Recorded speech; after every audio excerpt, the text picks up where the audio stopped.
Ja, dat heb je zeker gelijk in. Ja, we zaten gelijk voor in de duels in het begin van de wedstrijd. En ja, die wonnen we ook. En het publiek ging er gelijk weer achter staan. En ja, in de eerste helft maken we 2 goals volgens mij. Maar ja, gewoon een goed overwinning. Mijn vader komt uit Indonesië. Nee, hij is vol Indonesisch. Hij is daar geboren ook.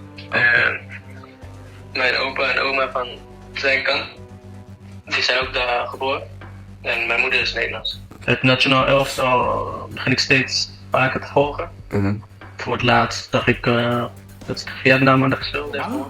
Dan sejak kemarin, ya, itu pemberitaan ya, tentang pemain yang ini, yaitu Kelvin Ronald Verdonk, pemain berusia 26 tahun yang bermain di NEC Nijmegen di Eredivisie di Liga Utama Belanda, itu terus berkumandang. Ya, bahkan banyak yang menanyakan juga kepada saya bagaimana tentang Verdonk ini, Bung Ropan.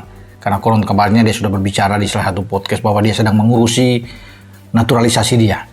Memang STY ketika berlibur untuk bisa berkunjung ke pemain-pemain kita yang bermain di Belgia, di Belanda, termasuk melihat JIS bermain di Serie B ketika Venezia melawan Como, dan dia ketika di Belanda sempat berfoto. Ya, pada saat itu Nijmegen sedang bermain dengan klubnya Tom Hai dan juga Nathan Cho Heerenveen. Setelah habis mereka foto bareng. Nah, STY terkesan tentunya dengan penampilan Verdonk ini, pemain inti bermain di bek kiri. Saya pikir kita menyambut baik dengan seorang Verdonk ini, pemain yang bagus, dan bagi Tom Haye dia sudah mendapatkan partner yang oke di dalam hal bola-bola mati, karena dia ini spesialis bola-bola mati yang sangat bagus. Kalau lihat dari beberapa tayangan video, saya sempat melihat memutar tentang sosok pemain ini dan bagus. Tipe petarung yang sama seperti Nathan, ya, ini petarung luar biasa kalau bisa di bek kiri, cepat naik ke atas dan tidak main-main. Dalam 27 pertandingan di Eredivisie musim ini 2023-2024, Verdonk sudah mencetak 2 gol. Bagi seorang pemain belakang ya oke lah, ya, karena bukan tugas dia untuk mencetak gol. Kalau mungkin memberikan assist oke, tapi dia sudah mencetak gol untuk klubnya. Ya, ini pemain yang bagus, yang bisa saya katakan ini grade A, sama seperti Tom Haye, sama seperti Jai Ises. Mau buat sejarah lagi? Nah, kalau saya official yang ada di sini, Coach Shin, PSSI, dan saya yakin kalian juga sama. Nggak puas hanya sejarah masuk kejuaraan U23 saja. Ada mimpi yang lebih gede lagi. Tidak mudah.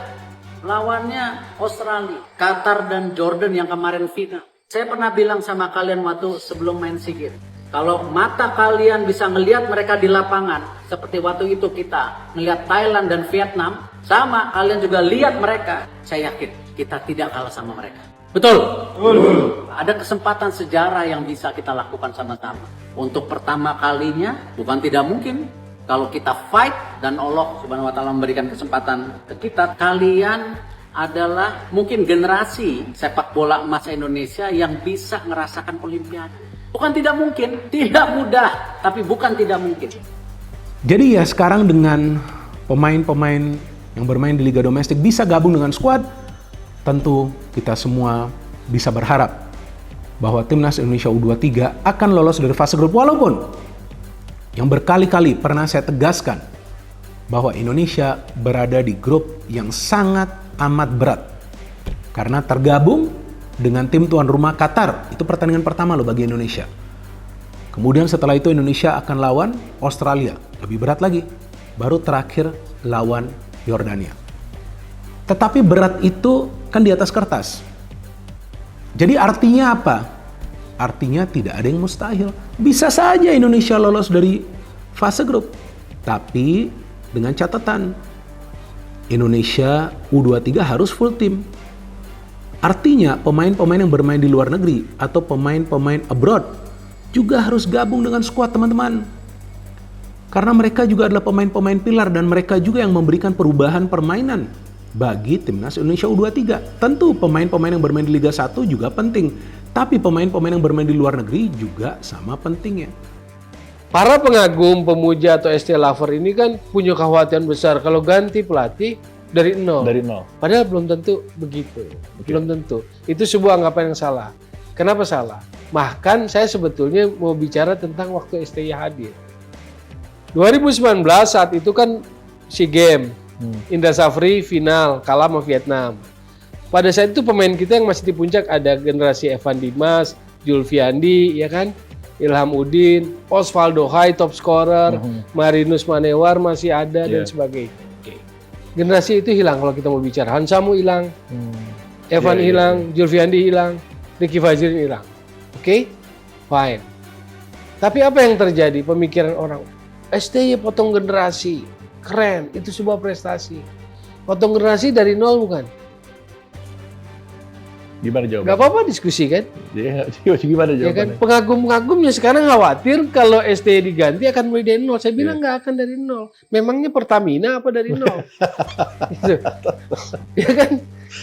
Bah, tapi kalau kita mau runut kehadiran STY, dia bilang potong generasi. Dan publik memujanya seakan-akan itu prestasi gitu. Sebelum lebih lanjut, jangan lupa klik tombol jempolnya. Karena jempol kalian adalah bukti kalian cinta Timnas Indonesia. Satu nama lagi yang digadang-gadang bakal masuk Timnas Indonesia adalah Kelvin Verdong yang mengaku sudah menjalani proses naturalisasi. Nama Verdong sudah mencuat beberapa pekan lalu seiring fotonya bersama pelatih Timnas Indonesia Sintayong yang mengadakan kunjungan ke beberapa negara Eropa. Sinyal Verdong bakal menjalani naturalisasi kian kuat seperti diakui dalam wawancara dalam kanal YouTube Yusa Nugraha. Itu undangan untuk bermain di Timnas Indonesia, hal yang sudah lama saya pikirkan dan kalau saya jujur, kita sedang proses sekarang. Jadi sekarang menunggu bagaimana prosesnya. Dan kalau semua proses sudah selesai, kita akan lihat kapan saya bisa bermain untuk Timnas Indonesia. Tapi kita sekarang sedang urus, tutur Verdong kepada Yusa yang pernah gabung di Feyenoord. Ketika Yusa bertanya soal kemungkinan Verdong bakal bermain saat Timnas Indonesia melawan Irak pada Juni mendatang, Verdong hanya tertawa sembari berharap. Saya tidak tahu berapa lama prosesnya. Jadi sekarang tinggal menunggu saja. Saya tentu terbuka. Saya pikir Indonesia juga terbuka untuk saya bermain di Timnas Indonesia. Jadi saya pikir akan baik-baik saja, jelas Verdong. Siapa tahu saya bisa main lawan Irak nanti, ucap Verdong kemudian menjawab harapan Yusa agar proses naturalisasi pemain berposisi bek kiri dan tengah itu lancar. Menurut Verdong langkah naturalisasi yang dilakukan PSSI guna memperkuat Timnas Indonesia adalah hal baik. Saya pikir juga bagus untuk Timnas Indonesia untuk berkembang terus dan mendapatkan skuad yang lebih baik. Saya pikir itu hal yang baik untuk pemain-pemain yang ada di sini, Belanda, dan pemain-pemain Indonesia. Pemain NEC Nijmegen itu menerangkan memiliki darah merah putih dari sang ayah yang asli dan lahir di Indonesia. Kakek dan nenek Verdong dari garis keturunan ayah juga lahir di Indonesia, tepatnya di Melaboh, Aceh. Pemain yang bulan depan bakal berusia 27 tahun itu juga menjelaskan mengikuti kiprah Timnas Indonesia. Kalau sepak bola di Liga Indonesia saya tidak begitu mengikuti. Saya lebih sering mengikuti Timnas Indonesia sekarang. Terakhir saya nonton mereka menang lawan Vietnam, ucap Verdong yang juga mengaku mengenal Ragnar Oratmangun dan pernah melawan Tom Haye di Liga Belanda. Legenda Timnas Indonesia, ingin publik hentikan polemik naturalisasi pemain Timnas Indonesia. Mantan bek Timnas Indonesia, Hamka Hamzah, berharap publik sepak bola di tanah air untuk menghentikan segala polemik terkait naturalisasi pemain bagi skuad Merah Putih. Hamka terkesan dengan dua hasil positif yang diraih Indonesia saat melawan Vietnam di kualifikasi Piala Dunia 2026 zona Asia. Menurutnya, dua kemenangan itu menjadi bukti bahwa proses yang dilewati skuad asuhan Sintayong sudah mulai memperlihatkan hasil positif. Sebab, dua kemenangan ini turut membuka peluang skuad Merah Putih untuk lolos ke babak berikutnya. Saat ini, Timnas Indonesia berhasil merebut peringkat kedua klasemen grup F dengan koleksi 7 poin. Ternyata memang butuh proses ya. Proses itu sangat penting dan akhirnya ada hasil. Dan kita bisa melihat sekarang Timnas Indonesia berada di peringkat kedua klasemen. Hal ini membuka peluang Timnas Indonesia untuk lolos ke babak berikutnya, kata Hamka Hamzah.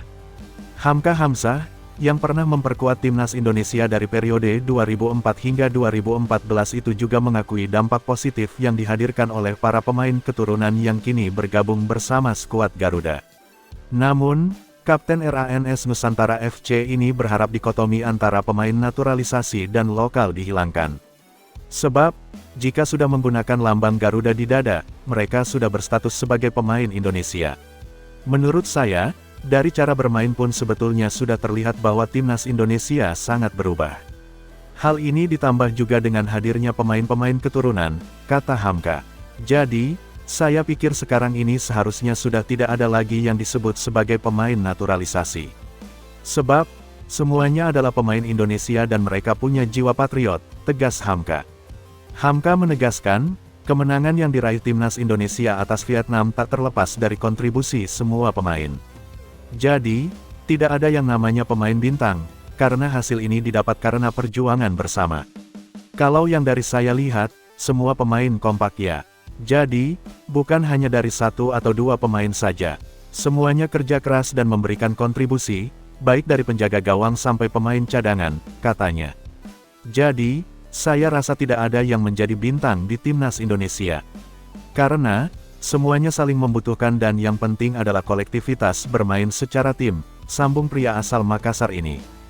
Bek yang baru saja kembali turun gunung memperkuat RANS di BRI Liga 1 2023/2024 itu juga merasa bangga dengan permainan ciamik pemain bertahan timnas Indonesia pada 3 laga terakhir melawan Vietnam. Sebab, pada 3 laga ini Rizky Ridho DKK bisa selalu mengukir clean sheet. Bagi Hamka, rekor ini patut dibanggakan. Apalagi, selama beberapa tahun terakhir, skuad Garuda selalu kesulitan saat menghadapi The Golden Star. 3 kali clean sheet melawan timnas Vietnam ini sangat bagus dan sangat membanggakan. Karena tidak gampang melawan Vietnam apalagi dari segi head-to-head kita lebih sering kalah, ujarnya. Bung Toel menilai PSSI tidak boleh gegabah, memberikan kontrak baru kepada Sintayong, salah satunya karena menunggu hasil Piala Asia U23 nanti. Indonesia cetak sejarah di kandang Vietnam. Menang pertama kali dalam 2 dekade, Bung Toel masih belum yakin dengan kinerja STY. Timnas Indonesia meraih kemenangan bersejarah di Maitin National Stadium dengan memutus rekor tak pernah menang dalam 20 tahun menghadapi Vietnam. Gol-gol dari Jay Ises, Ragnar Oratmangun dan Ramadan Sananta membuat Garuda berpotensi lolos ke Piala Asia 2027 sekaligus melangkah ke babak ketiga kualifikasi Piala Dunia 2026 zona Asia. Hasil tersebut disambut sangat meriah dengan loyalis Merah Putih semakin mengeluhkan nama Sintayong yang menjadi nahkoda Garuda. Namun, pengamat sepak bola nasional, Tommy Welly, atau yang kerap disapa Bung Toel, masih belum terkesan dengan kinerja pelatih asal Korea Selatan tersebut dan berharap PSSI tidak gegabah memberinya perpanjangan kontrak, tidak serta-merta, kontrak baru untuk STY. Kenapa? Muncul hipotesa, ini, kemenangan atas Vietnam, kehebatan kualitas pemain naturalisasi atau sentuhan Sintayong, karena sebelumnya Sintayong juga tidak bisa apa-apa, ujar Bung Toel di Nalar TV Indonesia, ada masalah komunikasi, advance progress tidak kelihatan, advance progress itu individual, body shape segala macam, hal detail kecil yang bisa dikoreksi dari pemain itu, tidak serta-merta karena kalau bicara kontrak perjanjian dengan PSSI, evaluasinya nanti bulan April, usai Piala Asia U23. Kemudian, tidak serta-merta karena evaluasinya harus dalam banyak aspek, bukan hanya hasil di atas lapangan. Kalau soal naturalisasi kan bukan sekedar kerja STY, ada kerja tim di belakang, ada PSSI dan lainnya. Jadi, kontrak baru, tidak serta-merta atau terlalu cepat atau gegabah.